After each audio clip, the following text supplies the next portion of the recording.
বিসমিল্লাহির রাহমানির রাহিম। সূরা আত-জুমার, আয়াত ৩২। যে ব্যক্তি আল্লাহ সম্বন্ধে মিথ্যা বলে এবং সত্য আসার পর তা প্রত্যাখ্যান করে সে অপেক্ষা জালিম আর কে। কাফিরদের আবাসস্থল কি জাহান্নাম নয়? আয়াতের তাফসীর।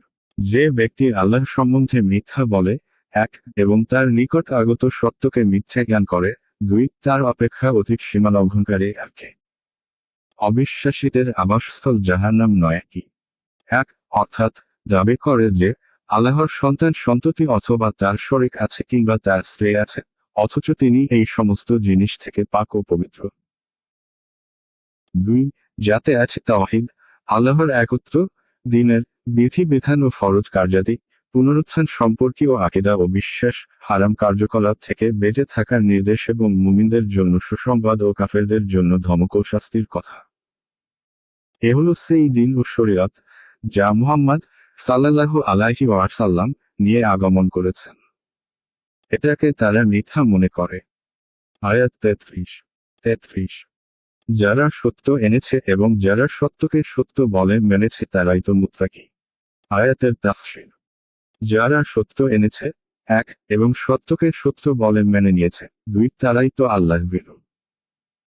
১ এ থেকে নবী মুহাম্মদ সাল্লাল্লাহু আলাইহি ওয়াসাল্লাম কে বোঝানো হয়েছে, যিনি সত্য দিন নিয়ে আগমন করেছেন। কারো কারো নিকটে কথাটি সাধারণ এবং এর লক্ষ্য এমন সকল ব্যক্তি যারা তাওহীদের দাওয়াত দেয় এবং আল্লাহর শরীয়তের প্রতি মানুষকে পথপ্রদর্শন করে। ২ কেউ কেউ এ থেকে আবু বাকার রাদিয়াল্লাহু আনহু কে বুঝিয়েছেন, যিনি সর্বপ্রথম রাসূল সাল্লাল্লাহু আলাইহি ওয়াসাল্লাম এর সত্যায়ন করেছেন এবং তার উপর ঈমান এনেছেন। আবার কেউ কেউ এটাকে সাধারণ গণ্য করেছেন, যা সেই সমস্ত মুমিনকে শামিল করে যারা রাসূল সাল্লাল্লাহু আলাইহি ওয়াসাল্লাম এর রিসালাতের প্রতি ঈমান রাখে এবং তাকে সত্য নবী বলে মনে করে। আয়াত ৩৪। তাদের বাঞ্ছিত সবকিছুই আছে তাদের রবের নিকট। এটাই সৎকর্মশীলদের পুরস্কার। আয়াতের তাফসীর।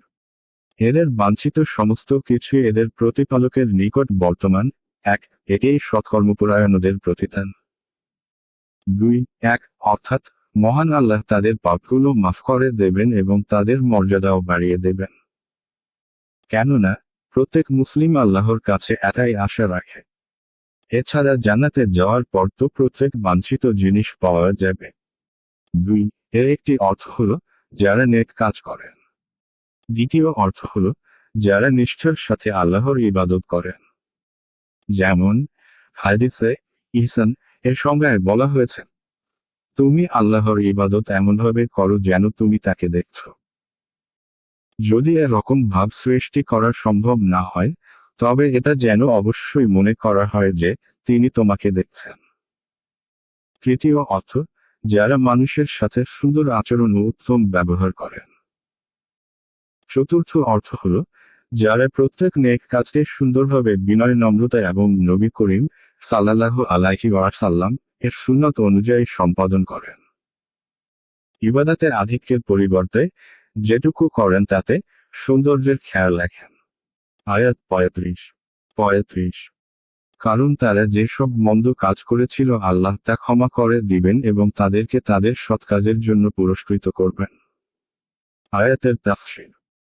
কারণ এরা যেসব মন্দ কাজ করেছিল আল্লাহ তা ক্ষমা করে দেবেন এবং তাদের কৃত সৎকাজের জন্য তাদেরকে পুরস্কৃত করবেন।